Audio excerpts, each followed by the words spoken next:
పాకిస్తాన్లో ఉన్నటువంటి ఎయిర్పోర్ట్లన్నింటినీ మూసేంది పాకిస్తాన్. ఎస్పెషల్లీ పంజాబ్ సింధ్ ప్రాంతం పీఓజేకే ప్రాంతంలో నిలుపు చేసింది. అలాగే స్కూల్స్ని మూసివేస్తున్నట్టు ప్రకటించింది. మరోవైపున ఖతార్ ఏమో పాకిస్తాన్కి విమానాలని రద్దు చేసింది. లాహోర్ సియాల్కోట్లను క్లోజ్ చేసేసింది.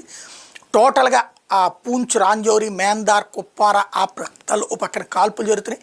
వైద్య సిబ్బంది సెలవులు రద్దు చేసింది. అందరినీ తక్షణం విధుల్లోకి హాజరు కమ్మనమని చెప్పింది. ఓవరాల్గా చూసుకుంటే పాకిస్తాన్ టోటల్గా ఒక్కసారిగా ఉలిక్కి పడింది.